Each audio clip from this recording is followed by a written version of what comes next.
Donc bis repetita. On se retrouve à nouveau dans cette commission pour examiner un texte qui est rigoureusement identique à la première version qui nous est parvenue il y a quelques semaines. Pourquoi ? Eh bien parce que malheureusement, dans ce moment d'examen législatif, la majorité fait le choix de n'écouter absolument personne. Ça fait plus d'1 an aujourd'hui qu'il y a eu les assises sur les dérives sectaires. Ces assises avaient réuni beaucoup de professionnels du secteur, des experts associatifs ou autres, qui avaient abouti à une série de recommandations. Ces recommandations, on les connaît, c'était l'accompagnement des victimes, c'était la prévention auprès du grand public, les coopérations interservices, la formation, la sensibilisation des agents. Rien de ces recommandations ne se retrouve aujourd'hui dans le texte. On a donc un texte qui marque sa rupture sur le fond avec les recommandations des expertes et des experts en la matière. Ce n'est évidemment pas acceptable, d'autant que ce texte a été fait en procédure accélérée. On ne voit pas très bien pourquoi il fallait gagner 15 jours. Et dans ce cadre-là, à la fois de rupture avec les recommandations issues de nos travaux collectifs et dans une procédure accélérée, on se retrouve avec un texte qui est uniquement répressif, qui prend le sujet par le petit bout de la lorgnette et après on s'étonne, voire on verse des grosses larmes sur le fait que et le Conseil d'État, et le Sénat, et la commission mixte paritaire n'aient pas été satisfaits. Bref, pourquoi ce rejet? Comment on peut l'interpréter et comment on peut essayer d'y répondre ensemble? Eh bien d'abord parce qu'on a un texte qui affiche une approche exclusivement répressive et nous sommes convaincus que cette approche, si elle peut être utile dans différents cas, ne permettra aucunement la liquidation des gourous concernés. Et disons les mots, le texte n'est pas juste inefficace. Là encore, on est habitué à voter des choses inefficaces. Il constitue une menace à l'égard d'un système français de lutte contre les dérives sectaires. Je prends un exemple. Vous avez récemment le procès du gourou Sévenol de 71 ans qui se faisait appeler Loup Blanc. Donc vous connaissez bien le cas, madame la rapporteure.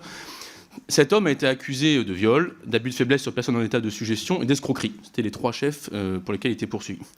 Durant le procès, qu'est-ce qui s'est passé? D'abord, vous aviez à l'extérieur un nombre d'adeptes qui étaient là pour apporter son soutien, pour apporter leur soutien, convaincus que la répression pénale montrait qu'il dérange. Deuxièmement, à l'intérieur, et c'est plus important, vous aviez celles et ceux qui avaient porté plainte, qui entraient dans la salle et qui saluaient le siège vide de la personne contre laquelle ils avaient porté plainte.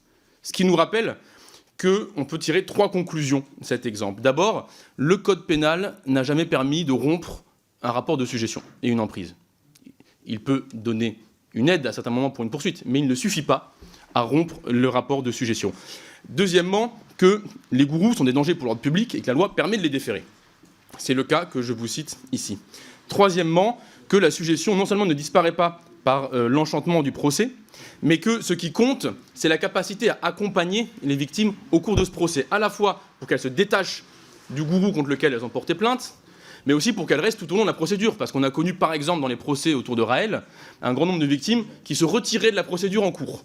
Pourquoi? Parce qu'elles étaient toujours sous une logique d'emprise ou sous un lien de sujétion par rapport au gourou qui était concerné.